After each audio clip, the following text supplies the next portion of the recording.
네, 안녕하십니까. 공업화학 7번째 수업 진행하도록 하겠습니다. 지난 시간에 우리가 이제 기체에 대한 이제 운동 모형, 그래서 키네틱스 모델에 대해서 배웠고, 그 다음에 이제 열화학에 대한 거를 배웠던 것 같아요. 그래서 기체가 어떻게 운동을 하는지, 그리고 이제 열화학적으로 우리가 화학 반응에서 열이 출입되는 과정, 모형, 그 다음에 계산 방법 등을 배웠던 것 같은데, 이번 시간은 원자의 구조에 대해서 배웠는데, 제목은 원자론과 원자 구조로 되어 있고, 양자론과 원자 구조 안에는 총 이제 4개의 꼭지로 되어 있습니다. 그래서 이제 원자 구조, 양자역학적 현대에서 쓰는 양자역학적 모형을 도출하기 위해서 빛에 대한 본성을 배우고, 그 다음에 원자 스펙트럼, 물질과 에너지의 파동, 입자에 대한 이중적인 성격을 배운 다음에 현재 쓰이는 양자역학적 모형에 대해서 설명을 하도록 하겠습니다. 빛의 파동성입니다.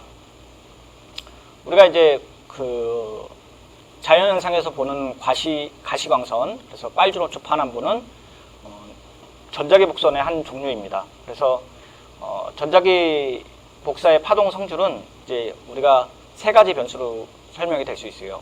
우리가 앞에서 이제 이상기체 상태의 방정식 또는 이제 기차의 거동성을 봤을 때 P, V, N, T 이 4가지 변수로 설명했듯이 전자기 복사의 파동 성질은 3가지 변수로 설명할 수 있는데, 첫 번째가 이제 진동수. 진동수는 초당 주기수 헤르츠라고 얘기를 하고 있고, 파장 L은 한 주기의 파동이 이동한 거리 M을 나타냅니다. 그리고 이제 진폭은 파동 마루의 높이나 고래의 깊이를 얘기를 하고 있고, 빛의 속도는 일정하다고 되어 있어요. 그래서 빛의 속도는 우리가 진동수 곱하기 파장이라고 하는데, 여기 진동수 여기는 N이고 여기는 V라고 되어 있는데, 사람마다 표기하는 방법이 달라서 그렇다고 생각을 하시면 됩니다. 그리고 우리가 이제 진공 상태에서 3 곱하기 10의 8승 미터 퍼 세크로 빛의 속도는 일정하다고 알려져 있습니다. 그래서 우리가 진동수와 파장을 얘기를 할 건데, 우리가 이제 빛이 파동의 성질을 갖고 있다고 하면은, 전자기파면 하면은 이렇게 사인파를 그리고 있죠. 사인파를 그리고 있는데, 우리가 말하는 이제 진동수는 초당 주기예요. 그래서 1초에 만약에 맨 앞에서부터 뒤에까지 파동이 있었을 때 진동이 몇 번 있냐 그러면은 이제 마루와 고리 왔다 갔다 일 텐데, 걔네가 몇 번 진동하느냐를 얘기를 합니다. 그래서 A, B, C 중에서 당연히 C가 초당 많이 왔다 갔다 하니까 진동수가 높겠죠. 그리고 속도 이제 V는 이제 2분의 1 A는 2분의 1 B고, 여기는 4분의 1 VC라고 될 수 있죠. 우리가 얘기를 하는 게 진폭이라고 하면은 맨 밑에서 가운데서부터 맨 위에까지가 진폭을 나타내요.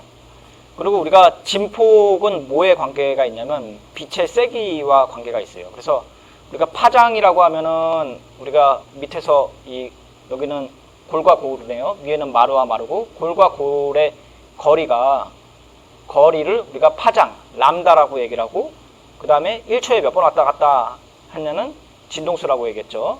그리고 가운데서부터 맨 위에까지가 진폭이라고 얘기했고, 진폭은 빛의 세기라고 얘기를 했어요. 그래서 진폭이 높으면 높을수록 더 밝고, 진폭이 낮으면 낮을수록 더 어두운 면을 갖고 있습니다. 우리가 가시광선을 얘기를 할 때, 이게 고등학교 때 물리 시간이나 이제 화학 시간에 가장 기본적으로 나오는데, 우리가 가시광선은 이제 진동수나 이제 파장으로 보게 되면 위에는 이제 파장이고 아래는 진동수예요. 그렇게 따지면은 이제 장파장 쪽으로 하면은 이제 라디오파가 있고, 이제 단파장 쪽에는 이제 엑스레이랑 감마선이 있습니다. 이거를 이제 가장 많이 우리가 실생활에서 많이 사용하는 게 마이크로파, 적외선파, 이제 자외선 엑스레이가 있을 텐데, 마이크로파는 이제 우리가 얘기하는 이제 전자레인지, 이 등이 있을 거고, 적외선은 뭐에 있냐면 적외선 감지 센서 있죠. 우리 강의실에도 이제 도둑이 침투하는 걸 막기, 그러니까 도둑이 들어오는 거 막는 거죠. 도난 방지용으로 이제 적외선 감지 센서를 사용하기도 하고, 또 어떨 때 사용하냐면은 우리가 이제 그 한의원에 가면은 그 열전구 위에서 뜨뜻하게 데펴주잖아요. 그게 이제 적외선을 쓴다고 생각하면 됩니다. 그리고 가시광선은 우리가 얘기하는 이제 그 무지개, 그래서 빨주, 노초, 파남보 이렇게 돼 있고, 자외선은 우리가 뭐 여름에 이제 자외선이 강하니까 조심해라고 얘기를 하잖아요. 그래서 피부에 안 좋다고 이제 얘기가 돼 있는데, 한편으로는 이제 자외선으로 살균을 하기도 해요. 그래서 우리가 스탠드 보면은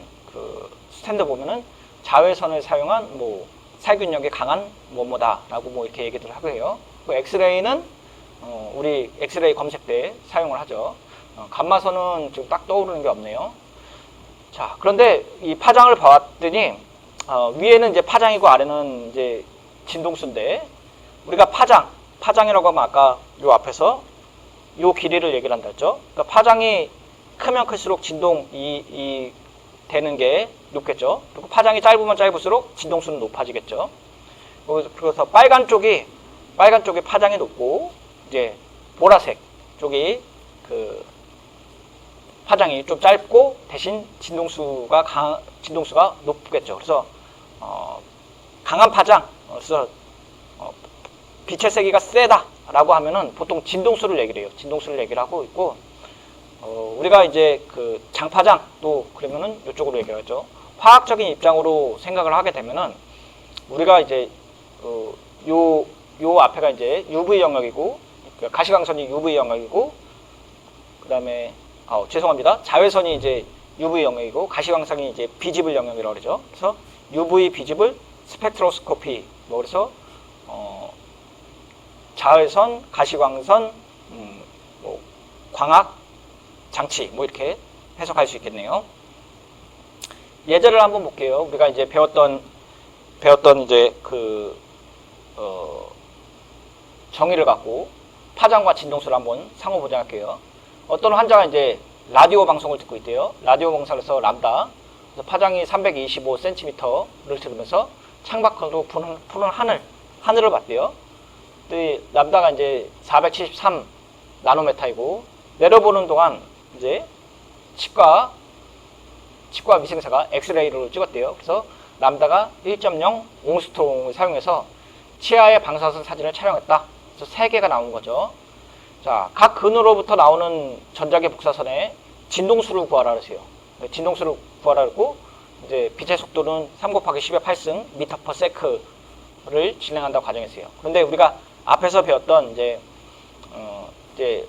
빛의 속도는 진동수 곱하기 파장이니까 요거를 사용을 하게 되면은, 엑스레이에 대해서는 이제 람다 주어졌으니까 요거 미터로 바꿔볼게요. 그래서 1 옹스트롱은 10의 마이너스 10승 미터 퍼 세크니까 1 곱하기 10의 마이너스 10승 미터 퍼 세크고, 우리가 C는 V 곱하기 람다니까 다시 이제 진동수에 대해서 정의를 하면은 이렇게 나타낼 수 있고, 이렇게 나타낼 수 있겠죠. 라디오파도 똑같이 얘기할 수 있겠죠. 그래서 라디오파 아까 325cm를 미터로 바꾸고, 그 다음에 아까 빛의 속도가 3 곱하기 10의 마이너스 8승 미터 퍼 세크니까 미터를 다시 이제 미터 삭제하게 되면 9.23 곱하기 10의 마이너스 7승 퍼 세크가 되겠죠. 속도가 되겠죠. 진동수. 자, 얘도 똑같죠. 이제 V는 람다분의 C라고 돼 있고, 이제 나노미터를 미터로 바꾸고, 빛의 속도 이제 미터 있으니까 미터 도와지니까 결국은 6.34 곱하기 10의 14승 퍼 세크가 되겠죠. 자, 그래서 이제 진동수를 봤더니 가장 이제 큰 게 엑스레이죠. 그래서 우리가 앞에서 배웠듯이 엑스레이, UV, 비지블, IR 이렇게 해서 엑스레이선, 가시광선, 엑스레이선, 자외선, 가시광선, 그 다음에 이제 적외선 이렇게 놨었을 때 적외선, 그 다음에 라디오파 이렇게 갔죠. 그러니까 짧으면 짧을수록 진동수가 높다고 했으니까 여기 짧으면 짧을수록 진동수는 높게 되겠죠. 자, 에너지와 물질의 고전적인 성질인데 예전에는 우리가 이제 지금 결론부터 말씀드리면은 빛은 파동과 입자의 성질을 두 개 다 갖고 있다고 알려져 있습니다.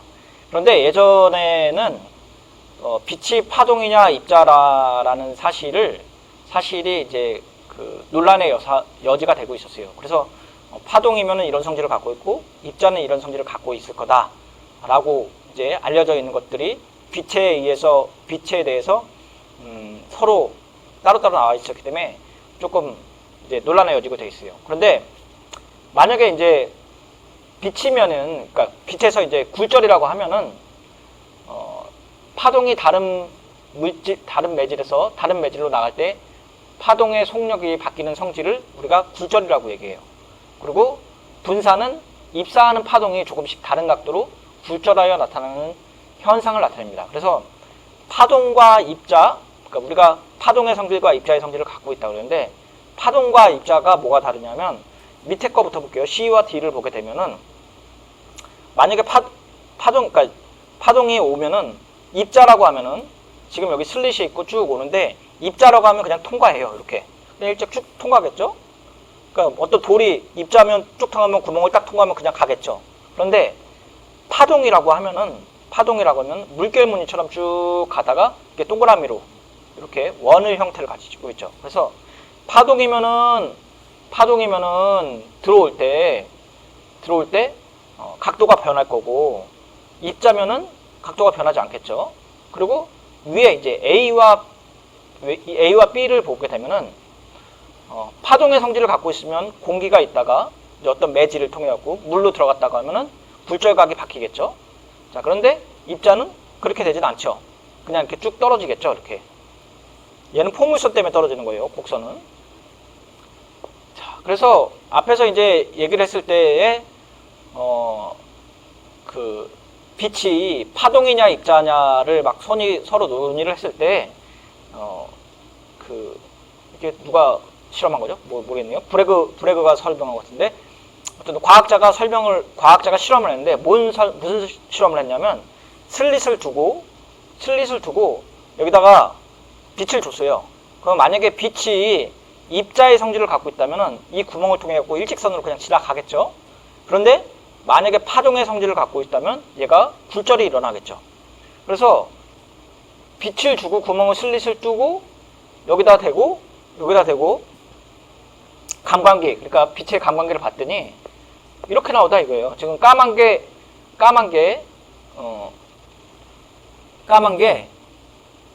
모르겠네요. 앞과 이게 까만 게 빛이 단 건지 아니면 하얀 게 빛이 단 건지 모르겠는데, 까만 게 빛이 단 거일 거예요. 그러면은 원래 입자의 성질을 갖고 있다면은 여기 두 군데만 까맣게 되겠죠. 까맣게 되고 나머지는 다 하얘지죠. 그런데 실제로 찍고 보니까 이렇게 나눠져 있죠. 나눠져 있다는 거는 얘가 빛이 파동의 성질을 갖고 있다는 거죠. 근데 파동의 성질을 갖고 있을 때 일어날 때 회절과 간섭이 일어나는데, 회절은 우리가 파동이 물체에 끌려가고 물체를 구부러뜨리는 현상을 얘기를 하고, 간섭은 두 개가 겹쳤을 때 서로 상쇄하거나 아니면 증폭되는 걸 말하죠. 그래서 오른쪽에 보게 되면은 빛이 만약 이제 파동이 두 개가 똑같은 모양을 갖고 있다고 하면은 두 개가 간섭이 일어나고 보완간섭이 일어나고 그 폭은 증폭되겠죠. 그런데 만약에 반대 방향으로 되면 상쇄되겠죠. 그래서 파동의 성질은 이렇게 간섭이 일어난다. 그리고 회절도 일어난다. 그래서 뭐 여기 지금 A와 B가 있는데, 물결파들이 두 이웃한 틈새를 지나갈 때 보광 및 상쇄 간섭이 일어난다. 그리고 B는 광파들을 아주 가까이 띄워놓은 경우 두 틈새를 통과하면 원형 파동들이 생겨나온다. 그래서 간섭 무늬를 만든다. 그래서 빛이 우선 파동의 성질을 갖고 있다라고 증명을 한 거예요. 우선. 그러니까 입자의 성질이냐라는 질문, 그러니까 빛이 입자의 성질을 갖고 있냐, 파동의 성질을 갖고 있냐라는 질문에 파동의 성질을 갖고 있다고 증명을 먼저 한 거죠. 자, 그 다음에 그러면은 입자의 성질이 아니다 라고 얘기를 했었지만 입자의 성질을 또 갖고 있다고 증명한 실험들이 있어요. 이게 뭐냐면 빛의 입자성을 갖고 있기 위해서 흑체 복사, 광전 효과, 원자 스펙트럼이 있는데, 흑체 복사는 뭘 얘기를 하면 물체를 가열할 때 온도에 따라 방출되는 빛의 세기와 파장이 변하는 특징을 갖고 있어요. 그래서 예를 들어 우리가 쇠를 달군다고 할게요. 쇠덩이를 달군다고 하면은 쇠가 이제 가열이 되고 나서 빛을 방출할 때 처음에 이제 뻘겋죠. 근데 아주 온도가 아주 높았다. 그러면 파장이 더 짧아져요. 그래서 온도가 아주 높으면은 빨간색에서 빨주노초 파남보 이렇게 됐죠. 그리고 우리 위험물 산업기사, 위험물 기능사죠. 그때 제일 먼저 배웠을 때 불꽃의 온도를 얘기를 했던 것 같아요. 그래서 가장 높은 온도 1500도가 휘백색이라고 얘기했었고, 이제 빨간색이 750도 정도가 적색이라고 그랬어요. 그래서 여기도 보면은 파장이 이렇게 보면은 이제 맥스 람다라고 되는데, 맥스 람다가 되는데, 온도가 올라가면 올라갈수록 300K, 400K, 500K, 600K 이렇게 있는데, 온도가 올라가면 올라갈수록 맨 위에 맥스, 이제 맨 꼭지점은 이제 왼쪽으로 시프트하고 있죠. 그래서 빛이, 그러니까 어떤 물체가 가열이 돼갖고 색깔을 띈다. 근데 높은 온도로 간다. 그러면은 온도가 시프트 하겠죠. 자, 그리고 흑체 복사는 뜨겁게 달아오는 물체, 앞에서 이제 뜨겁게 들어오는 물체가 특정한 양의 에너지만을 방출 또는 흡수할 수 있다고 되어 있어요. 그러니까 이거 뭐냐면 지금 앞에서 이제 그 뜨거운 물체가 됐는데 모든 에너지를 다 방출하는 게 아니라 한 가지만 된다는 거예요. 그러면은 이거를 통해서 뭘 알 수 있냐면 원자 에너지의 양자화를 알 수 있어요. 이거 왜 그러냐면 우선 원자 에너지의 양자화라고 하면은 원자 자체가 특정한 양의 에너지만 가지고 있었다고 하면은 흡수되거나 방출될 때 특정한 에너지만 방출하겠죠. 즉 아까 그러니까 온도가 변하면서 빛의 색도 변한다는 얘기죠. 요 두 가지를 합쳐갖고. 그래서 색은 이제 파장과 진동수의 연관이 있는 반면에 온도는 에너지의 관계가 있다 그랬잖아요. 그렇죠? 그래서 우리가 요거를 종합해 보면은 E는 NHV라고 얘기할 수 있는데, 에너지는 N의 이제 양의 정수와 플랑크 상수와 진동수를 갖고 있는 거죠. 그래서 진동수를 갖고 있고 양의 정수를 갖고 있는데, 우리가 양자 이론은 뭘 얘기를 하냐면은 우리가 양자 역학, 그러면 퀀텀 케미스트리라고 그러죠. 그래서 원자를 포함한 어떤 물체든 에너지는 어느 정도 양을 방출하거나 흡수한다고 되어 있어요. 그래서 우리가 생활하는 모든 물체들은 에너지를 어느 정도 흡수하거나 방출한다는 얘기죠. 그리고 에너지가 양자화되어 있다라는 개념은 계속되는 것이 아니라 고정된 양을 방출한다는 게 양자화예요. 그래서 에너지는 각 고정된 양을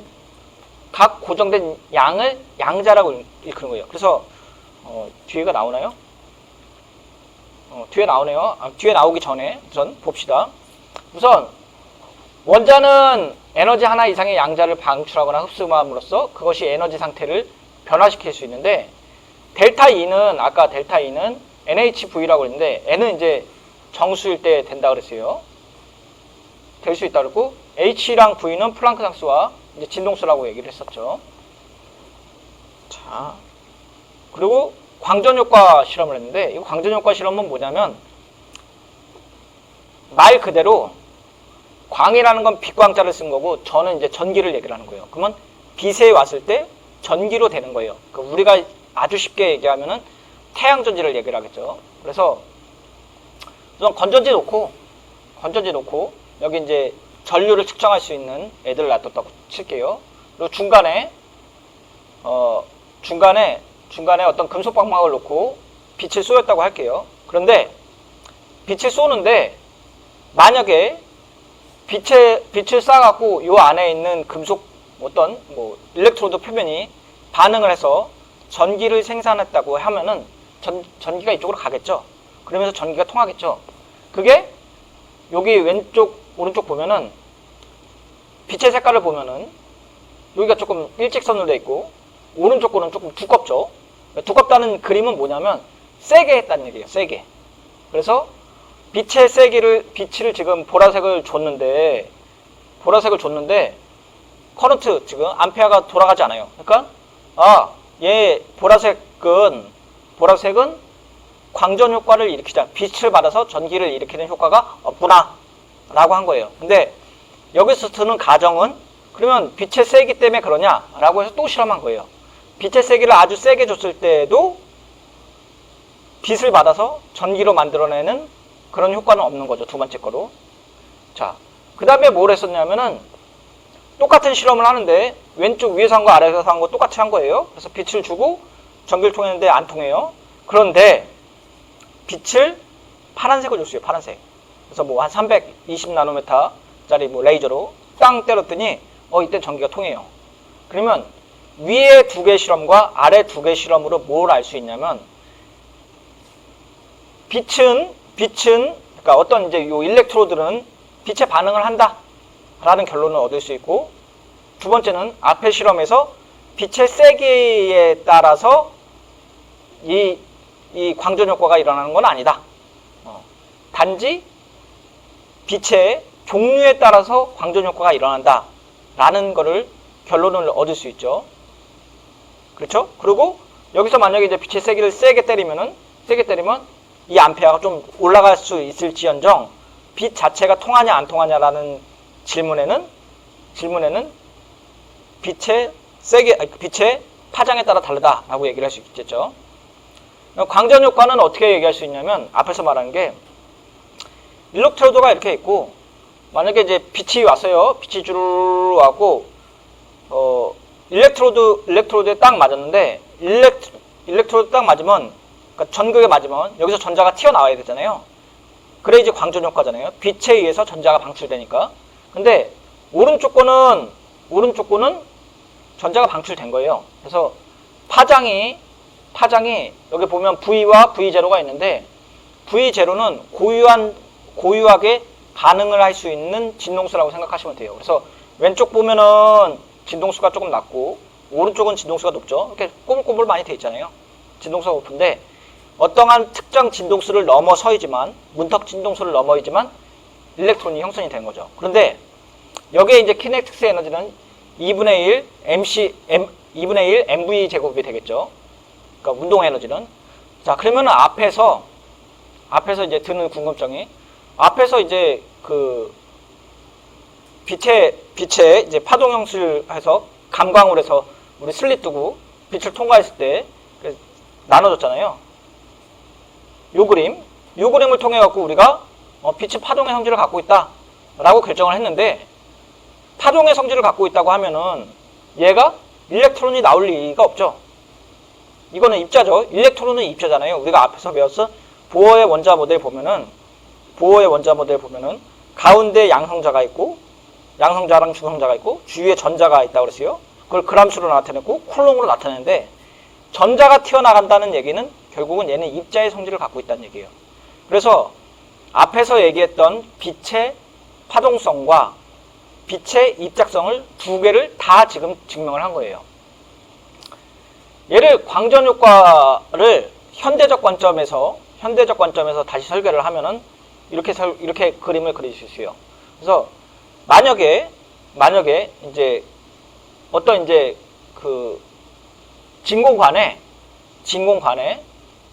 금속을 넣었어요.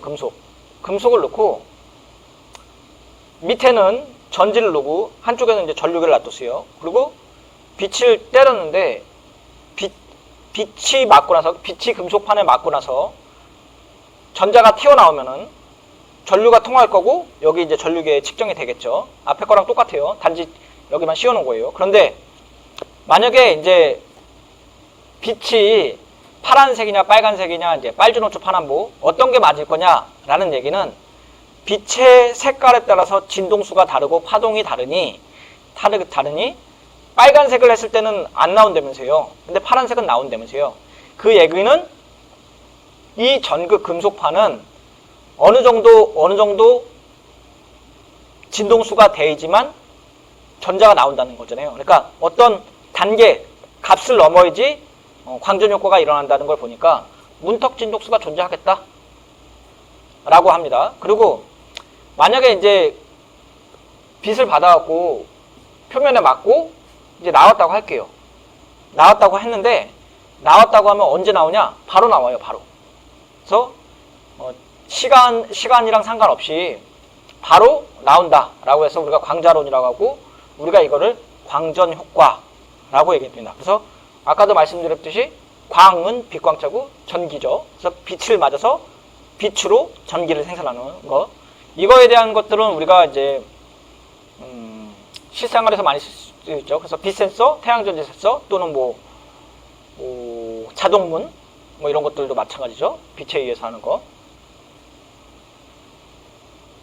자, 그래서 예제를 한번 보겠습니다. 이제 파장으로부터 복사선 에너지를 계산을 할 건데 학생이 마이크로파 오븐을 사용해서 마이크로파 오븐이라는 게 전자레인지예요. 그냥 전자레인지를 사용해 갖고 음식을 데워요. 자, 복사선의 파장은 1.20cm이다. 이 마이크로 복사선의 광자의 하나의 에너지는 얼마인가 라고 되어 있고 여기 N1 주어졌죠. 그런데 우리가 아직 주양자수, 자기양자수, 스핀 양자수 이런 거 안 배웠기 때문에 그냥 이거 양자수라고 할게요. 그리고 N이 1이라고 주어졌어요. 자, 그러면 우리가 이제 앞에서 배웠던 것 중에서 에너지 E는 NHV라고 했죠. 델타 E는 NHV고 N은 양자수고 H는 플랑크 상수, V는 이제 진동수라고 했죠. 그런데 우리가 지금 앞에서는 친절하게 주어졌지만 지금은 안 주어졌던 게 빛의 속도 안 주어졌죠. 빛의 속도 외워야 돼요. 그래서 3 곱하기 10의 8승 미터 퍼 세크죠. 그래서 그 수식 그대로 집어넣을게요. 그래서 E는 NHV고 그 다음에 아까 이제 여기 이제 V 진동수는 람다분의 C라고 얘기할 수 있으니까 요거 그냥 그대로 넣을게요. 넣게 되면은 람다분의 HC라고 얘기를 할 수 있겠죠. 그렇죠? 그러니까 요거 그대로 이제 넣어볼게요. 그러면은 이제 H는 플랑크 상수니까 요거 6.610 곱하기 10의 마이너스 34승 줄 퍼 세크. 근데 플랑크 상수를 잘 모르겠다. 그러면 보통 이제 문제에서 주어져야 되겠죠. 그다음 빛의 속도는 외우고 있어야 된다 그랬고 람다 아까 앞에서 주어졌죠? 여기. 그래서 1.20cm인데 얘 미터로 바꿀게요. 그래서 미터로 바꾸면은 나머지 미터 있고 앞에 단위 잘 보세요. 그러면 줄 퍼 세크, 미터 퍼 세크니까 미터 없어지고 그다음 세크 없어지니까 단위는 최종 뭐가 나와야겠어요? 줄이 나와야겠죠. 줄. 그래서 에너지는 1.66 곱하기 10의 23승 에너지라는 거죠. 요 마이크로파, 그러니까 전자레인지 광자 하나의 에너지가 요만큼 된다는 거죠. 자, 그래서 우리가 사람들이 뭘 이제 고민했었냐면 그러면은 에너지가 원자는 모든 물체들은 어느 정도 그 에너지를 흡수하고 다시 방출한다고도 얘기를 했어요. 그런데 우리가 이제 어떤 실험을 했었냐면 빛의 이 바깥쪽에 필름이 있고 안에 이제 프리즘이 있는 거예요. 그리고 여기 틈새가 있고 기체 방정관이 있어요. 그래서 요 안에다가 진 공간에다가 수소를 넣은 거예요. 수소를 넣고 이제 전기를 통했어요. 이제 빛이 방출되겠죠. 빛이 방출되는데 틈새를 통해 갖고 프리즘을 딱 갔는데 수소를 봤더니 연속적으로 되어 있다고 하면은 여기 색깔이 다 칠해져야 돼요. 다 칠해져야 되는데 수소를 봤더니 하나, 둘, 셋, 네 개밖에 안 나온 거예요. 그래서 선 스펙트럼을 봤는데 수소를 봤더니 수소는 아니죠. 사실 수소 원자는 아니고 다른 거죠. 수소 딱 하나는 아니고 어떤 물질을 넣었는데 이렇게 나왔다는 거예요. 그러면 얘가 뭘 의미하느냐를 고민을 했던 거예요. 그래서 사실은 이제 가시광선 스펙트럼은 이렇게 연속적으로 있어야겠죠. 파동이면은 이렇게 연속적으로 있어야 돼요. 빨주노초, 반환보 이렇게 있었는데, 그런데 물질을 봐갖고 아까 이제 방전관에 놓고 프리즘을 놓고 뒤에 이제 뭐였죠? 앞에 필름을 넣어갖고 했다고 하면은 색깔이 이런 거예요. 뭐 빨간색, 뭐 노란색, 파란색, 그다음에 보라색 이렇게 나오고, 수은 같은 거, 스트로늄은 좀 달라요. 그러니까 사람들이 이제 이걸 갖고 어떤 결론을 내느냐? 가시광선 스펙트럼은 빨주노초, 파남보를 다 갖고 있었고 연속적이다. 그런데 원자는 특별한 애들만 갖고 있네. 자기 고유의 색깔을 갖고 있네. 그런데 물질은 다르네. 그러니까 수은과 스트로늄은 각각의 다른 색깔을 갖고 있네 라고 생각을 했던 거예요. 그래서 여러분들 무슨 생각을 하냐면은 예전에 우리가 그 화학 시간인가요? 또는 저기죠? 위험물질론 시간에도 배웠잖아요. 나트륨의 불꽃 반응색은 노란색, 리튬은 빨간색. 이게 이것 때문에 그런 거죠. 각 고유의 색깔을 갖고 있다 라고 생각하시면 돼요. 그래서 수소 원자의 이제 세 개의 선 스펙트럼을 봤더니, 우리가 이제 그 밑에가 이제 파장이고, 진동수 아니에요. 파장이고, 그리고 색깔을 봤더니 여기는 적외선, 자외선, 가시광선, 자외선 이렇게 되는데, 얘를 구할 수 있는 식을 미리 구해놨어요, 사람들이. 그래서 어떻게 구해놨냐면, 람다분의 1은 R은 N1제곱 마이너스 1이고, N2제곱 마이너스, 마이너스 N2의 제곱의 1승이래요, 1. 자꾸 발음이 헷갈리네요. 자, 그래서 여기서 준 게 이제 리드베드식이라고 얘기를 하고, 리드베드식이 값이 요거예요. 1 곱하기 96776 곱하기 10의 마이너스 7승 미터 퍼 세컨인데, 리드베드식을 어떻게 유도하는지는 조금 더 고학년이 돼서 배우겠지만 우선 식을 유도했다고 할게요. 그리고 R은 상수니까 주어진 거고, 람다는 우리가 구하는 거고, N은 가시광선에서는 양자수에 해당되고, 양자수는 정수만이 해당되는 거예요. 그래서 N이 1일 때는 2, 3, 4, 5 이렇게 되는 거예요. 이게 주양자수를 얘기를 하는데, 주양자수에 대한 얘기는 또 뒤에 나오게 됩니다. 자, 그래서 보호의 원자 모형인데, 보호의 원자 모형을 우리가 앞에서 잠깐 배웠던 것 같아요. 그래서 보호는 어떻게 생각했냐면은, 보호는 H 원자는 오직 특정한 에너지를 가지고 있고, 보호는 정류 상태라고 불렀어요. 이거를. 그래서 정류 상태라고 부르고, 각 상태는 핵 둘레의 전자에 고정된 원궤도와 관계가 있다 그랬어요. 그래서 중간에 핵이 있고, 중간에 이제 전자가 이렇게 돈다고 생각을 한 거죠. 그리고 그 궤도는 고정된 궤도고, 높은 에너지 준위를 가질수록 핵에서 점점 멀어지는 거죠. 그러니까 원이 하나, 둘, 셋 이렇게 있는 거죠. 그 다음에 H전자가 첫 번째 궤도에 있을 때 원자는 가장 낮은 상태에 있고, 이것을 바닥 상태라고 한 거예요. 자, 그리고 원자는 하나의 정류 상태에 있는 동안 다른 에너지를 내뿜지 않고 있고, 그 다음에 원자는 오직 광자를 흡수하거나 방출할 때 또다시 정류 상태로 바뀐다 그랬어요. 광자 에너지 H에는 두 에너지 상태에서 에너지 간의 차이와 같고, 그 다음에 전자 N 한 개보다 높은 어떤 궤도에 있을 때 원자는 들뜬 상태에 있다 그랬어요. 자, 이거를 요 그림으로 먼저 설명할게요. 요 그림.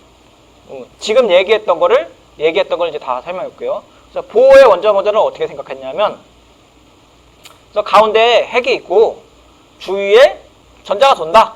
근데 전자가 아무렇게나 돌지 않고 어떤 원 궤도를 형성하고 있다 라고 얘기했죠.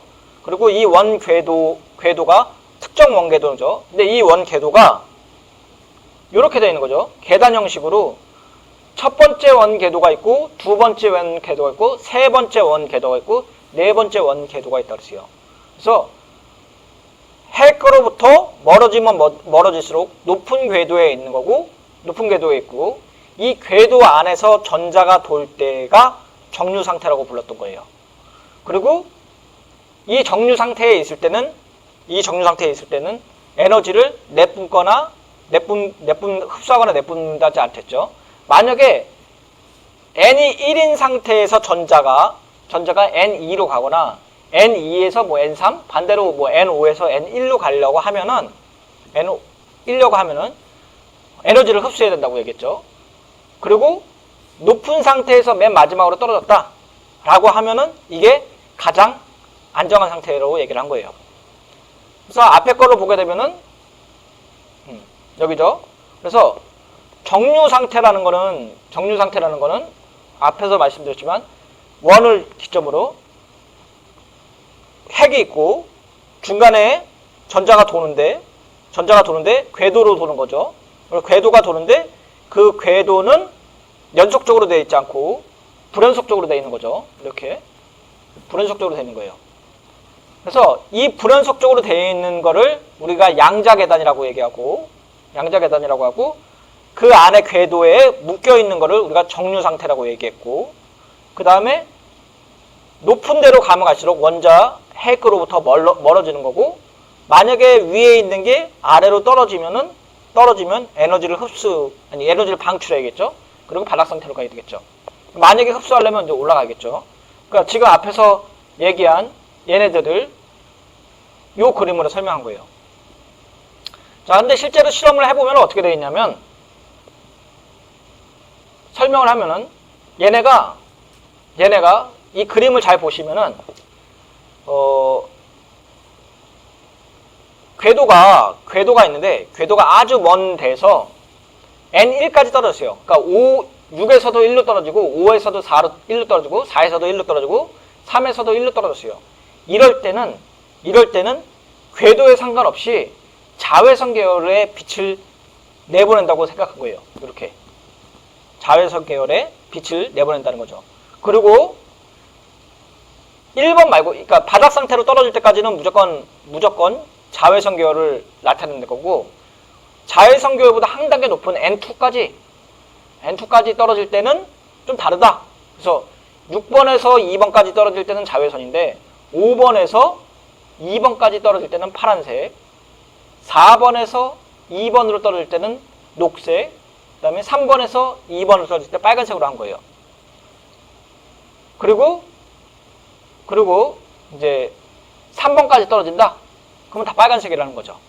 그래서 요 그림을 오른쪽으로 보면 이렇게 되는 거예요. 그래서 에너지가 만약에 떨어지는데 위에서부터 이제 에너지가 떨어지는 거죠. 에너지가 떨어졌는데 바닥 상태까지 다 떨어졌다? 그러면 다 여기까지 떨어진 거죠. 바닥 상태까지. 여기가 이제 자외선 계열. 그리고 그 밑에 N2까지 떨어졌다. 그럴 때는 빨주노초 파남보 다르다 그랬죠. 그래서 6번에서 2번으로 할 때는 보라색, 그 다음에 5에서 2까지 떨어질 때는 파란색, 뭐 이렇게 달라진다 그랬어요. 그리고 3번까지 떨어졌다? 그러면 다 빨간색으로 떨어지는 거죠. 그러니까 이쪽은 연루소 방출하는 게 좀 많은 거죠. 자, 그래서 우리가 개의 에너지와 에너지를 정의하는 유사한 책상인데 우리가 에너지 앞에서도 얘기를 했지만 에너지 그러면은 우리가 그 에너지라면은 어떠한 일을 할 수 있는 것을 얘기를 했죠. 그래서 시스템 앞에서 시스템 에너지, 서라운딩 에너지 얘기했지만 델타 E 에너지의 변화량이에요. 변화량은 최종분의 촉이라고 할 수 있는데 이 책에서 보면은 책이 또 책상이 있고 책이 또 화학책이네요. 화학책이 이렇게 떨어졌다고 할게요. 떨어졌다고 하면은 이 맨 위에가 에너지가 2고 2가 0이에요. 그런 상태에서 떨어졌어요. 그러면 에너지를 내보낸 거죠. 내보내갖고 마이너스 X만큼 내보낸 거예요. 자, 그런데 얘네를 우리가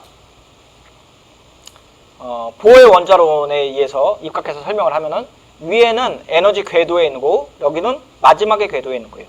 그래서 2에서 2 마이너스로 떨어지게 되면 이게 아까 n이 뭐 1이거나 2일 때의 떨어지면 여기 마이너스 n까지 떨어지는 거죠.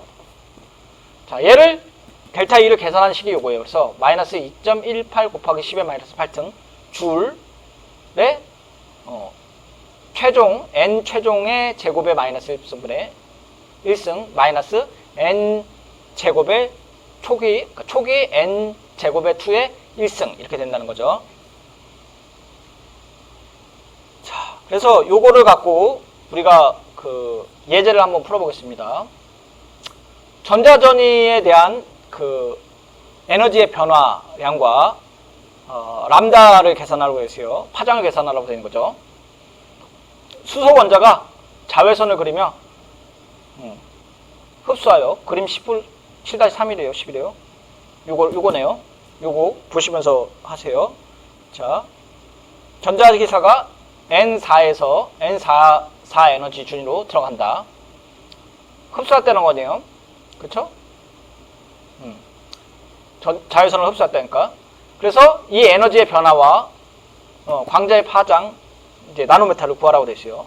그래서 에너지 아까 델타 E는 마이너스 218 곱하기 10의 마이너스 8승 줄이라고 했고, 여기 최종분의 초기의 양자수의 제곱분의 1이었고 이렇게 돼 있다는 거죠. 그래서 요 값은 아까 주어진 거고 4에서 2로 떨어지는 거였죠. 4에서 떨어졌어요. 4에서 2로 떨어진 거죠? 아니죠. 2에서 4로 간 거죠. 죄송합니다. 그래서 흡수했다고 그랬으니까 최종이 4고 처음이 2라는 거죠. 그래서 요거 계산하면 이렇게 되겠죠. 2.04 곱하기 10의 마이너스 18승 둘. 그리고 파장 이제 람다를 계산하려고 했는데 델타 E는 HC 람다라는 거죠. HC 람다니까 이렇게도 표현할 수 있겠죠. 자, 그러면은 아까 이제 앞에서 구한 델타 E 이거 여기다 집어넣고 그 다음에 플랑크 상수 집어넣고 그 다음에 빛의 속도 집어넣으면은 여기 파장 나오겠죠. 그래서 파장이 나왔는데 파장이 미터니까 이거 나노메타로 환산한 거죠. 그래서 97.4 나노메타라고 생각하시면 됩니다. 자, 그래서 우리가 이걸 갖고 뭘 할 수 있느냐?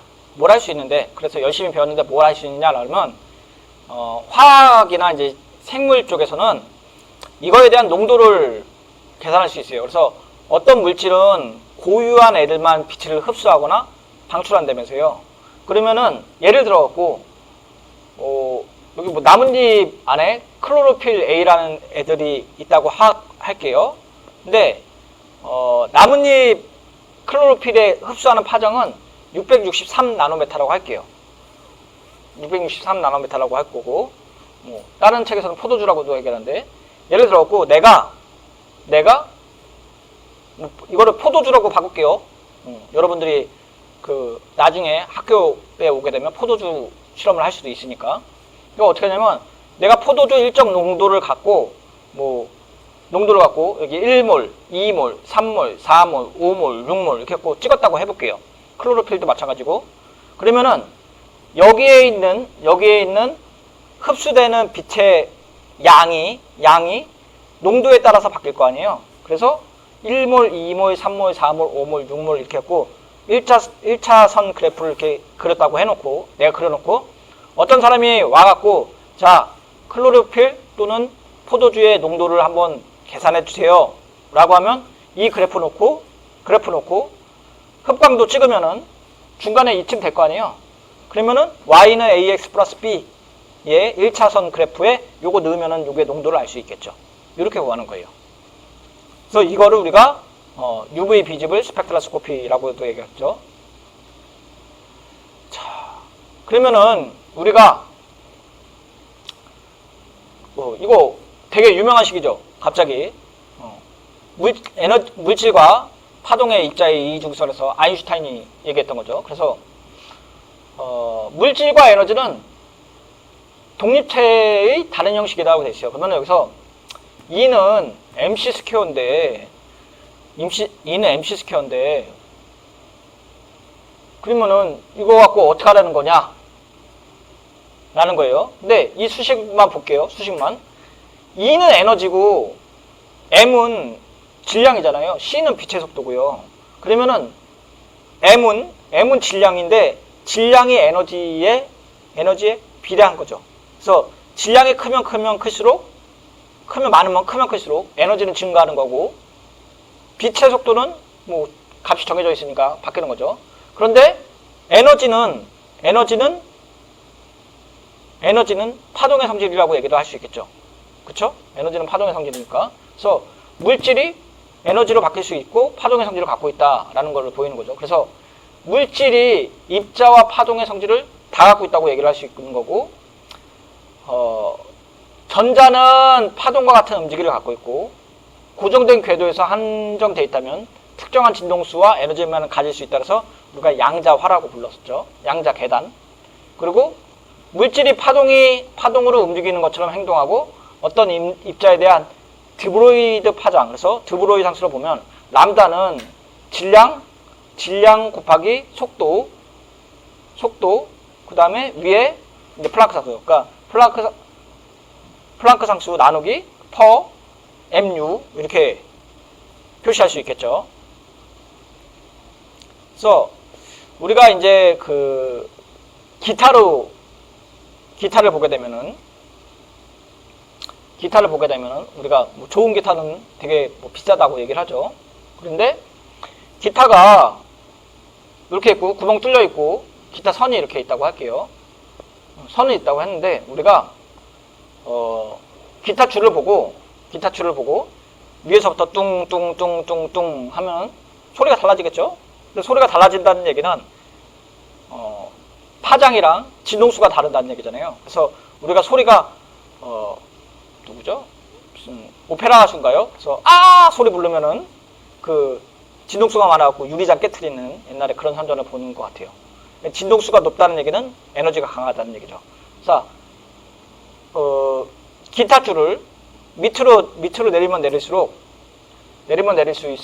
내릴수록 그 파장은 길어지는 거고 각 특정한 진동수만 갖고 있는 거죠. 그래서 L이 1일 때는 2분의 람다이고 L일 때는 L이 여기는 2분의 람다고 여기는 2의 2분의 람다고 L은 3, 죄송합니다. 3개짜리 3반 파장은 2분의 람다라는 거죠. 그래서 각 줄이 다른 고유한 진동수를 갖고 있다라는 걸 얘기를 하기 위한 거예요. 그래서 허용된 진동수는 여기는 3이고 5고 여기 금지된 거는 뭐 3과 3분의 1 이렇게 된다는 얘기죠. 자, 그래서 우리가 드브로이 파장을 한번 측정을 했어요. 우리가 드브로이 파장 이걸로 측정을 한 거죠. 그랬을 때 느린 전자나 빠른 전자나 뭐 두 가지 질량은 똑같아요. 그렇죠? 근데 속도가 다르다 그랬죠. 속도가 다르면은 람다는 다르겠죠. 그렇죠? 아까 람다는 mU분의 얼마였나요? mU분의 h니까 요거 상수고 질량 주어지고 그러면 속도가 달라지겠죠. 얘가 만약에 얘 고정돼 있고 얘 고정돼 있다면은 람다는 속도에 따라 달라지니까 여기도 마찬가지죠. 질량이 고정되어 있고 상수 고정되어 있고 속도가 달라지면 람다가 달라지겠죠. 알파 입자도 마찬가지예요. 알파 입자도 뭐 질량이 6.6 곱하기 마이너스 24승계고 속력이 이렇게 지워지면 람다는 이렇게 달라지겠죠. 파장이. 만약에 그렇게 파장이 달라지면은 이 파장에 따라서 파장을 보고 속력을 보면 알게 되면 질량을 알게 되면은 네, 어떤 물질인지도 알 수 있는 거죠. 야구공도 알 수 있고 뭐 지구도 이렇게 되네요.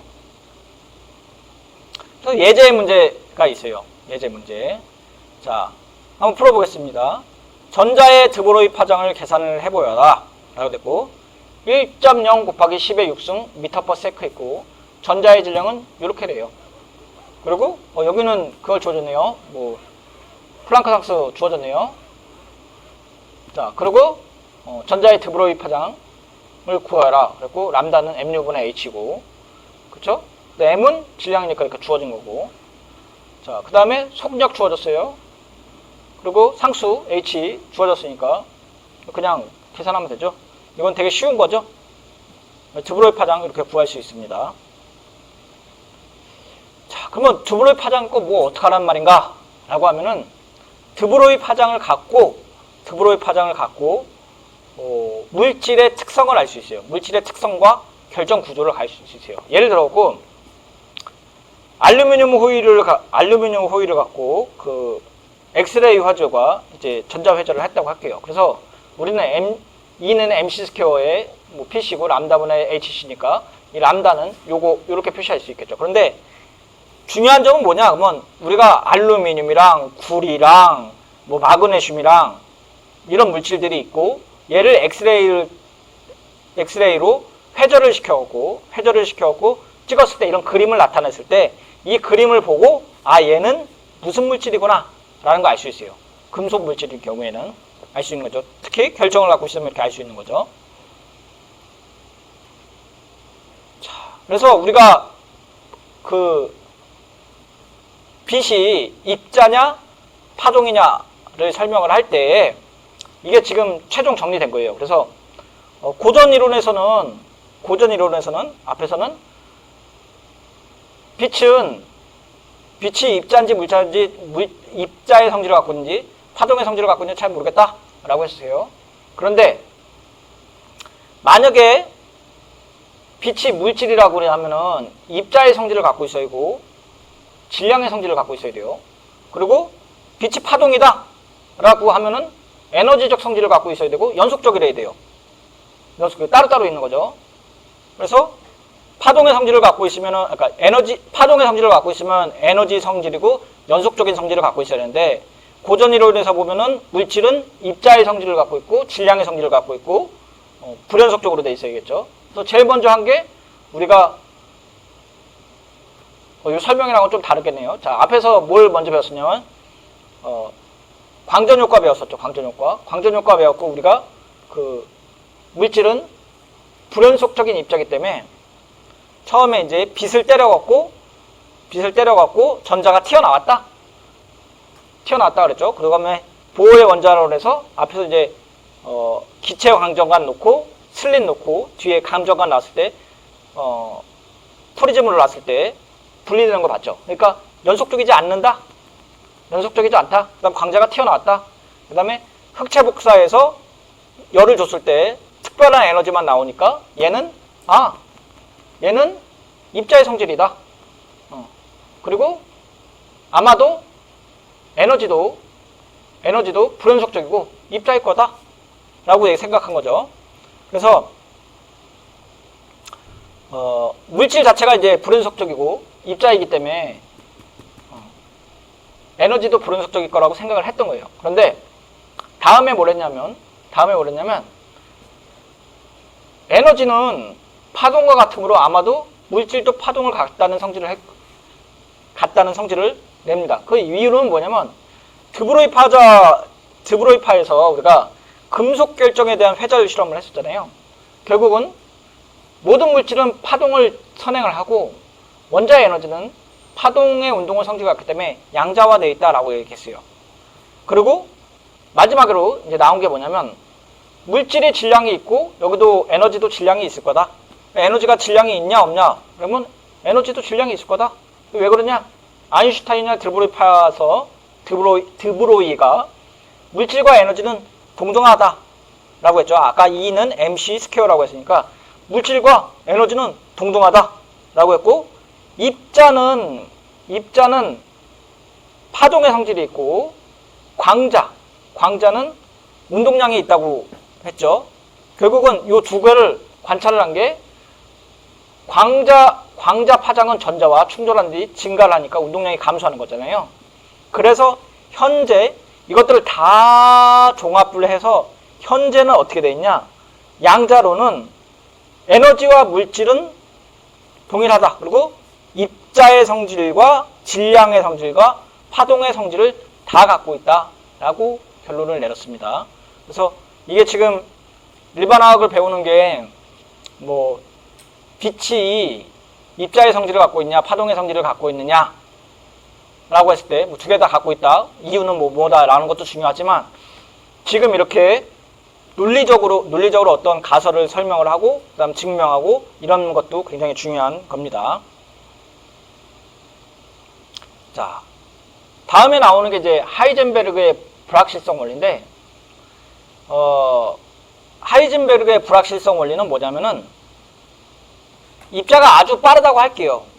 빠르다고 하면은, 입자의 위치와 운동량을 두 개 다 아는다는 얘기는 불가능하다고 얘기한 거예요. 그래서 예를 들었고, 어떤 자동차가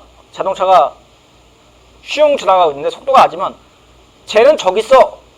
라고 얘기를 할 수 있잖아요. 근데, 속도가 아주 빠르면은, 제가 저기 있어! 라고 말하는 순간 쟤는 가버린 거예요. 저기 가고 있어! 라고 하면은, 벌써 속력은 바뀌는 거고. 그래서 두 가지를 한꺼번에 알 수 없으니, 어떤 확률로 나타나자는 얘기예요. 그래서 전자는 저쯤에서 나타날 확률이 얼만큼 된다라고 얘기하는 게 하이젠베르그의 불확실성 원리예요. 그래서 이제 델타 H는 U라고 할게요. 여기는 U라고 되실까? V라고 해도 되고 속도니까 어차피. 그 다음에 4파이 H인데 여기서 X는 위치인데 위치의 변화예요. 델타니까. 그 다음에 속도는 속도의 변화죠. 질량은 바뀌지 않지만 위치와 속도가 두 개 다 지금 다 변하고 있는 거죠. 그런 상태에서 4파이 H보다 크다는 얘기예요.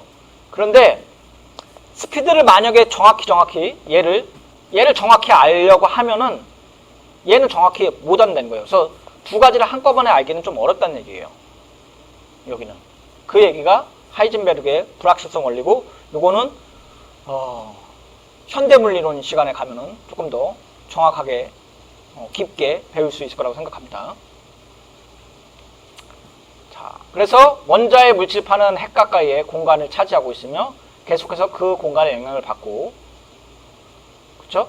그다음에 이거를 우리가 파동적인 성질을 알기 위해서 슈레딩거라는 과학자가 있어요. 그래서 슈레딩거 파동 방정식은 슈레딩거라는 사람이 그걸 수식으로 다 풀었어요. 그래서 특정 궤도와 관련된 에너지 상태를 해결할 수 있도록 슈레딩거 방정식에서 다 푸는 거예요. 그 수학자들이 굉장히 똑똑한 사람들이죠. 여기서는 다루지 않을 거예요. 왜냐하면 그 수식만 해도 한 A4 용지에 한 장 반 이렇게 된 것 같아요. 옛날에 저 학교 다녔을 때 뭐 그걸 다 외워갖고 풀라고 했던 것 같아요. 자, 그래서 파동의 함수를 그러니까 파동 함수의 제곱은 확률 밀도고, 전자의 특정 지역의 에너지의 전자를 가질 확률을 찾아내는 척도이라는 거예요. 그래서 아까 이제 그 하이젠베르그의 불확실성 원리에 의해서 속도를 알고 위치를 아는 거 두 개 다 불가능하니 이제 파동의 제곱의 확률 밀도로서 특정 지역에서 내가 전자를 얼마큼 이 정도의 에너지를 가지고 있는 애들이 찾을 수 있는 확률은 이만큼이다 라고 얘기를 하는 거죠. 그래서 그림으로 나타내면 이렇게 돼요. 그래서 여기가 죄송합니다. 가운데 이제 핵이 있어요. 그리고 전자가 있다고 할게요. 근데 오른쪽에서 보면은 핵에서부터 떨어진 거리 R이라고 했으니까, 핵에서부터 떨어진 거리 R이 전자가 발견될 확률이고, 전자가 발견될 확률을 봤더니 점으로 찍은 게 시각화 시켜놓은 게 진한 부분이 전자가 많이 발견될 확률이에요. 그리고 우리가 밑에서 보면 여기는 지금 요거 먼저 할게요. 그래서 떨어지는데 맨 밑에 가면은 어느 순간 되면은 전자가 발견되지 않죠. 이쪽 끝으로 넘어가게 되면은. 그래서 우리가 전자가 핵에 있고 전자가 도는데 가까이에서는 많이 발견되는데 어떤 일정 수준 넘어가면은 보이지 않는 거죠. 이렇게. 그리고 여기도 마찬가지죠. R이 있으면은 궤도가 이렇게 돌고 있는데 어느 일정 부분에서 어떤 전자가 발견될 확률이죠. 그래서 가까이 있으면은 뭐 N이 1일 때에 전자 에너지가 이만큼 있으니 이 정도의 전자가 발견될 확률은 얼마다? 라고 얘기를 하는 거죠. 그거를 구형으로 표시하면 이렇게 되겠죠. 3차원으로 XY 지축에서 핵이 이렇게 있고 중간에 전자가 이렇게 도는 거죠. 이렇게 도는 거죠. 자, 그래서 이게 슈레딩거 방정식 우리 푼다고 했잖아요. 이게 슈레딩거 방정식 푼 거예요. 그래서 슈레딩거 방정식을 우리가 이제 편미분을 갖고 시작을 해서 이렇게 풀죠. 아마 대학교 2학년이나 3학년 되면은 뭐 요거 갖고 슈레딩거 방정식 풀고 왜 그렇게 되는지 아마 얘기를 할 거예요. 근데 뭐 중요한 거는 우리 수식을 한번 볼게요. 지금 그런 거 다 생략하고, 그래서 시간의 독립적인 슈레딩거 방정식이라 했죠. 아까 시간의 독립적인 슈레딩거 방정식을 봤더니, 자 볼게요. 여기서 볼 게 푸사이예요. 푸사이 x, 푸사이 x, 푸사이 x, 푸사이 x, 푸사이 x, 푸사이 x, 푸사이 x인데, 푸사이 x라는 거, 푸사이 x 앞에 뭐가 붙어 있냐면 에너지가 붙어 있어요. 그래서 에너지 곱하기 푸사이가 이제 확률입니다. 에너지 곱하기 확률 밀도가 있는 거예요. 그리고 여기도 마찬가지죠. 속력을 알면 여기 있고, 그 다음에 d 거리가 있죠. 그러니까 만약에 에너지가 있다고 하면은 앞에서 했던 내용 똑같이 어떤 에너지를 가지고 있는 애들을 발견하는 확률은 속도에다가 확률을 곱한 거와 거리, 그러니까 위치겠죠. 위치의 확률을 곱한 거와 비례한다라고 얘기를 할 수 있겠죠. 자, 그래서 다음에 나오는 게 이제 양자수가 나옵니다. 양자수. 그래서 아까 우리가 NE1이다, NE2이다, NE3이다 나오는데 드디어 이제 양자수가 나오는데, 양자수는 우리가 크게 세 가지로 나눌 수 있어요. 그래서 주양자수, 부양자수, 그 다음에 뭐 자기양자수, 스핀양자수 이렇게 네 개로 나눌 수 있는데, 영어로 나와 있네요. 지금 프린시플 퀀텀 넘버, 그 다음에 앵귤러 모먼트 퀀텀 넘버, 마그네틱 퀀텀 넘버, 그 다음에 스핀 퀀텀 넘버라고 있는데, 한글로 얘기하면 주양자수, 가운동량 양자수 또는 부양자수, 그 다음에 마그네틱 퀀텀 넘버는 자기양자수, 그 다음에 여기는 그냥 스핀 양자수 똑같아요. 자, 그래서 우리가 얘기하는 이제 앞에서 이제 산식을 갖고 풀면은 주양자수는 n이고 정수만을 갖고 있어요. 정수만을 갖고 있고, 그 다음에 가운동량 양자수, 그 다음에 가운동 양자수, 가운동 양자수 뭐 이렇게 얘기하죠. 그래서 L은 n-1이 있고, 그 다음에 M은 마이너스 L부터 플러스 1까지고, 그 다음에 스핀 양자수는 두 가지밖에 없죠. 플러스 2분의 1, 마이너스 2분의 1. 그래서 양자수로 보면은 우리가 주양자수는 에너지를 주기를 얘기한다면, 우리가 가운동량 양자수는 우리가 말하는 원자 궤도의 모형을 나타내요. 그래서 뭐 구형이냐, 뭐 아령이냐, 아니면 뭐 세 가지 모형이냐, 아니면 펀더멘탈이냐, 뭐 이렇게 나오는데, 우리가 요거를 조금 다시 이제 한글로 보면은, 원자 궤도 함수는 아까 궤도 함수는 네 가지인데 원자 궤도 함수는 세 개예요. 스핀 양자수가 빠집니다. 그래서 원자 궤도 함수는 세 가지로 나타나는데, 주양자수, 가운동량 양자수 또는 부양자수라고 얘기하고, 그 다음에 자기양자수, 마그네틱 퀀텀 넘버라고 얘기했죠. 그래서 주양자수는 양의 정수를 갖고 있고, 얘는 뭘 나타내냐면은 n값은 궤도의 상대적인 크기를 나타내죠. 그래서 원자핵으로부터 가까이 있는 게 넘버가 작은 거죠. 1, 2, 3을 나타내고 상대적 거리를 가르쳐요. 그리고 가운동량 양자수는 n-1 값을 갖고 있고 궤도 함수의 모양을 나타냅니다. 그리고 자기양자수는 마이너스 1부터 플러스 1까지인데 얘는 공간의 방향을 나타내요. m의 값의 방향. 그래서 모양을 나타내고 방향을 나타낸다 그랬어요.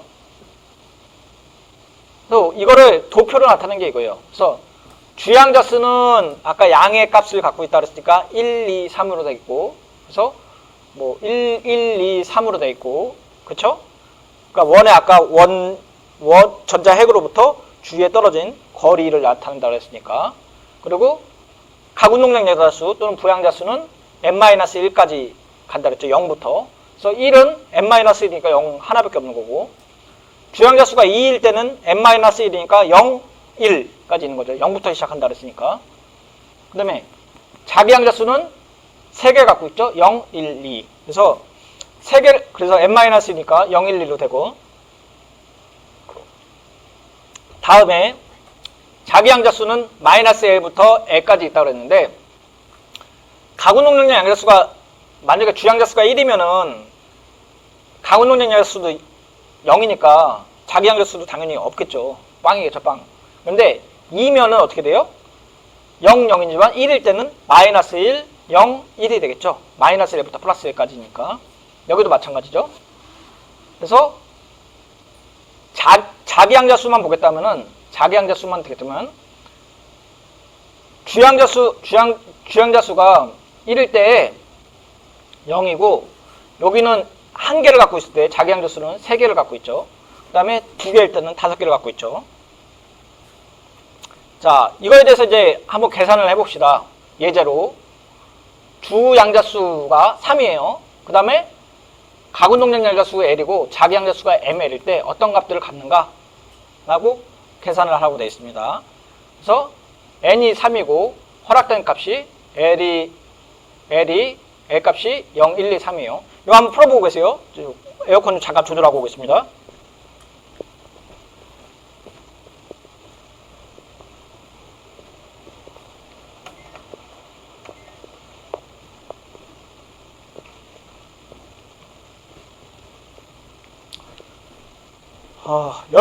여러분들은 집에서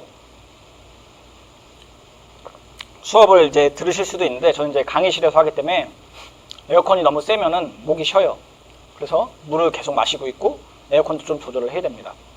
자, 이어서 하겠습니다. 그래서 L이 3이면은, N이 3이면 L이 0, 1, 2, 3을 갖죠. 그래서 L이 3이면 L은 n-1이니까 0, 1, 2가 될 거고, 그렇죠? 그리고 요 L이 0일 때, ML은 마이너스 L부터 플러스 L까지 있으니까 당연히 여기 0이고, L이 1일 때 ML은 마이너스 L부터 플러스 L까지니까 마이너스 1, 0, 1 이렇게 3개를 갖고 있겠고, 요거 2일 때는 당연히 5개 갖고 있죠.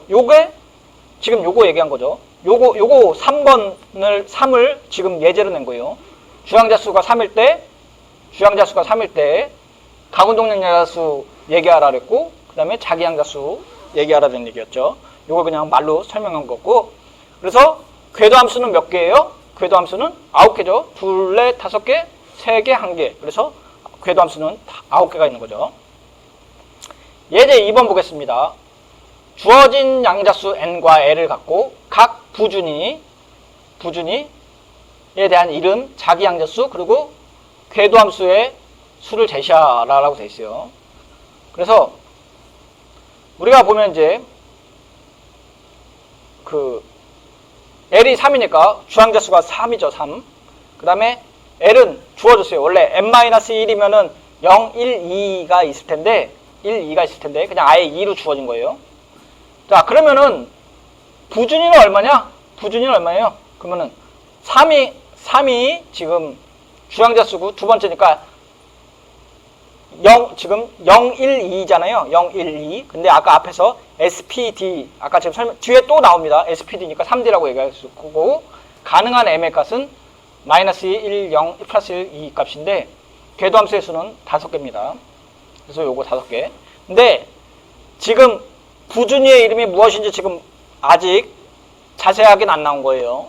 뒤에 부준위에 대한 그 모양의 수가 나와요. 그 다음에 주양자수가 2니까 여기 L이니까 ES 이렇게 얘기할 수 있겠고, 0이고 뭐 이렇게 얘기할 수 있습니다. SPDF니까. 그래서 뭐 예제가 또 나오네요. 자, 각 양자수의 명칭과 부준위의 이름은 무엇이 잘못되어 있는가? 잠깐만요. SPD가 이거 얘기를 안 했나 보네요. 제가 설명을 하나 빼먹었나 보네요. 요거 빼먹었네요. 요거. 앞에서 보니까 주양자수, 부양자수 또는 뭐 가운동력 양자수, 그 다음에 자기양자수가 있고 스핀양자수가 있는데, 우리가 L값은 모양을 나타낸다 그랬어요. 그리고 ML은 방향을 나타낸다 그랬어요. 근데 L값이 0일 때는 구형이고 S궤도라고 얘기합니다. 그 다음에 L이 1일 때는 P궤도고 R형이에요. 그 다음에 L이 2일 때는 D궤도라고 하고, 얘는 이 디퓨즈라고 하죠. 그래서 약간 침투되는 값이고, L이 3일 때는 F 값이고 펀더멘털이에요. 근데 이거 모르더라도 L 값이 마이너스 n-1이니까, 그러니까 L 값은 n-1까지라 그랬으니까 그거에 해당되고, 0, 1, 2, 3에 해석될 때 SPD F 궤도의 모양을 갖고 있다고 우선 알고 계세요. 그럼 S가 어떻게 생겼고, D가 어떻게 생겼고, S가 어떻게 생겼고, P가 어떻게 생겼고, D가 어떻게 생겼고, F 어떻게 생겼냐? 이건 좀 나중에 뒤에 마지막에 나올 것 같아요. 자, 그래서 주양자 수가 5일 때, 그 다음에 L 값이 1, 가운동량 수가 1일 때, 그러니까 0, 1이니까 어떻게 하세요? SP라고 쓰니까 P궤도고 다섯 번째 주양자 수니까 다섯 번째 주양자 수의 P궤도란 얘기죠. 그 다음에 방향은 몇 개 갖고 있어요? 3개 갖고 있는 거죠. 3개. 여기 F는 5개, 둘에 7개 갖고 있는 거죠. 자, 이거 다시 풀어볼게요. 그래서 우리가 N이 1이고 L이 1일 때, ML이 1일 때 1P가 맞냐? 라는 질문이에요. 여기가. 그래서 틀린 이름은 무엇이냐? 라고 했는데, N이 1이고 L이 0일 때는 L 값이 1 가질 수 없죠. 왜냐면 여기서 N이면은 L이 n-1이니까 누구 안 되죠. 그러니까 이거 틀린 거죠. 그리고 여기는 얼마예요? 1S가 되겠죠. 여기 이번에 4고 n-1까지니까 3이 되겠죠. 그리고 ML은 어떻게 됐어요? L부터 플러스 L까지 나가랬으니까 1 가질 수 있고. 4D는 맞아요? 4D? 4D는 아니죠. 왜냐하면은 L이 3인 부준이는 F에서 D까지만 있으니까 얘는 4F가 되겠죠. 그 다음에 3, 1, 마이너스 2 똑같은 형식으로 가지면은 얘는 마이너스 2 가질 수 없죠. 왜냐하면 ML은 마이너스 L부터 플러스 L까지니까 마이너스 1, 0 플러스 1까지만 가질 수 있으니까 이거 아니죠. 자, 그래서 그림을 나타낸 거예요. 요거를 이제 궤도함수 모양으로 나타낸 건데, 우선 그 밑에 X축은 R이니까 핵에서부터 떨어져 있는 거리고, 그 다음에 Y축은 확률 밀도잖아요. 그렇죠? 확률 밀도니까 전자가 발견될 확률 밀도예요. 그래서 원자 핵에서부터 가까이 있을 때 전자가 발견될 확률이 높고, 거리가 멀어지면 멀어질수록 확률은 떨어지는 거죠. 그런데 1S이면 이렇게 구형을 갖고 있고, 2S면 어떻게 되냐? 2S면 가운데 있고 중간에 비어있는 부분이 있는 거죠. 중간에 비어있고 그 다음에 다시 S궤도가 생기는 거죠. 이렇게. 여기는 이제 3개의 모양으로 되는 거죠. 그래서 가운데 진하고, 그렇죠? 그 다음에 비어있고, 그 다음에 다시 전자가 나타나고, 비어있고, 다시 전자가 나타나죠. 그래서 여기 보면 곡선이 하나, 둘, 3개면 여기 꼭지 있는 데는 비어있는 부분이에요. 그러니까 마루 아예 파여있는 데는. 그래서 뭐라고 써있냐면 우리가 마디라고 써있네요. 마디. 자, 그리고 우리가 P궤도. 아까 지금 그 L이 모양을 나타낸다 그랬고 ML이 방향을 나타낸다 그랬잖아요. 그러면은 우리가 L이 주양자 수가 1이고 N이 2고 L이 1이면은 P궤도라 했잖아요. 그 P궤도의 모습이에요, 이게. P궤도는 X, Y 지축으로 되어 있어요. 그래서 X가 안 보이네. 이렇게 볼게요, 이렇게. X, Y 지축인데 R형이 X축, Y축, G축으로 각각이 있는 거예요. 그래서 PX, PY, PG라는 게 아까 L 값이 1일 때 마이너스 L부터 플러스 1까지 있다 그랬잖아요. 3개 있다 그랬잖아요. 그래서 방향이 3개로 존재하는 거예요. 그래서 뭐 ML이 0, 1, 0, 아니 마이너스 L, 마이너스 1, 0, 플러스 1이 이 3개가 있다는 얘기예요. 그리고 D궤도도 똑같겠죠. D궤도도 L이 3이고 N이 3이고 L이 2면은 방향 ML은 마이너스 2부터 플러스 2까지 있으니까 5개가 있는 거죠. 마이너스 2, 마이너스 1, 0, 1, 2가 있으니까 이렇게 5개의 방향이 있는 거예요. 그래서 지금 보면은 하나, 둘, 셋, 넷, 5개가 있는 거죠. 요거 뭐 하나, 둘, 셋, 넷, 다섯 개고 요 다섯 개가 맨 오른쪽에 있는 게 합친 거예요. 그리고 얘네는 아까 그 P궤도는 XY 지축의 그 축 방향으로 되어 있잖아요. 얘네는 면 방향으로 되는 거예요. 먼 방향으로. 그래서 여기 보면은 XY 지축으로 보면은 그 중간의 면에 이렇게 되어 있는 거죠. 이렇게 된다고 생각하면 돼요. 그 다음에 그래서 D궤도가 다섯 개가 있는데 DXY, DYG, DGZ, 그 다음에 DX제곱 마이너스 Y제곱, DG 스퀘어 이렇게 되어 있는 거죠. 다섯 개. 자, 그리고 F궤도는 이렇게 되어 있어요. F궤도는 7개의 F궤도가 되어 있겠죠. 그래서 우리가 앞에서 L값이 2면은 여기는 L값이 3이 되겠죠. L값이 3. 그래서 마이너스 ML은 마이너스 L부터 플러스 L이니까 3이니까 마이너스 3부터 플러스 3이니까 3, 2, 1, 0, 1, 2, 3 이렇게 되어 있겠죠. 그리고 XY 지축에 대해서 이렇게 면 방향으로 하나, 둘, 세 개가 있는 거죠. 이렇게 하나, 둘, 셋 이렇게 있는 거죠. 이렇게. 자, 그리고 이제 거의 끝나가는데 원자의 에너지 준위는 이제 1s부터 2s, 2p, 3s, 3p 이렇게 올라가요. 그래서 에너지 준위가 이제 제일 낮을 때 아까 보의 원자로는 했을 때 핵에서부터 가까운 게 주양자수의 거리이고 그 다음에 n이 높아지면 높아질수록 원자 핵으로부터 멀어진 거리라고 그랬잖아요. 걸어진 거고 그 다음에 부양자수가 있다고 했으니까 부양자수를 갖고 이렇게 나타낼 수 있겠죠. 2s 앞에 있고 2p 있고 3s, 3p, 3d 이렇게 얘기할 수 있겠죠. 그 다음에 뭐겠어요? 4s, 4p, 4d, 4f 이렇게 있겠죠. 그리고 H 원자는 에너지준은 n 값에만 의존을 하겠죠. 자, 여기까지가 이제 양자론에 대한 건데 오늘 수업 정리를 하게 되면은 양자론에 대해서 배웠던 것 같아요. 그리고 처음에 이제 빛에 대해서 배웠죠. 그래서 빛이 파동의 성질을 갖고 있냐, 아니면 뭐 입자의 성질을 갖고 있냐. 그래서 뭐 여러 과학자들이 그걸 증명하기 위한 노력들을 봤어요. 그래서 뭐 드브로이 파장을 받고, 그 다음에 아인슈타인, 그 유명한 아인슈타인의 얘기를 받고, 그 다음에 뭐 광전 효과 받고, 뭐 이렇게 얘기했던 것 같아요. 그래서 결론은 빛은 파동과 입자의 성질을 다 갖고 있다 그랬고, 물질은 특정한 빛을 흡수하거나 빛을 내보낼 수 있는데 그걸 우리가 양자화라고 했고, 그래서 가운데 핵이 있고 중간에 전자가 도는 거를 확인하기 위해서 우리가 그 하이젠베르그의 불확실성 원리와 또 슈레딩거의 파동방정식을 풀어갖고 사람들이 그걸 해석을 했던 것 같아요.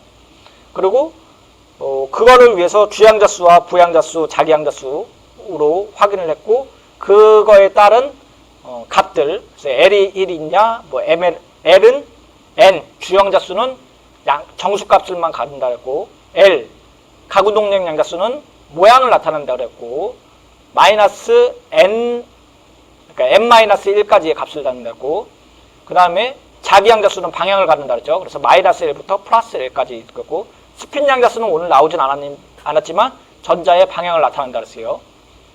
그리고 뭐 이제 SPD 궤도가 어떻게 채워지는지에 대한 얘기를 했던 것 같아요. 뒤에 이제 오늘이 이제 7주 차 7번째 수업인데 아마 여기까지만 하고 중간고사를 보지 않을까 생각이 됩니다. 시험 범위가 있으면은 혹시 이제 다시 여러분들 공지사항 통해 갖고 알려드리도록 하겠습니다. 이상으로 수업을 마치도록 하겠습니다.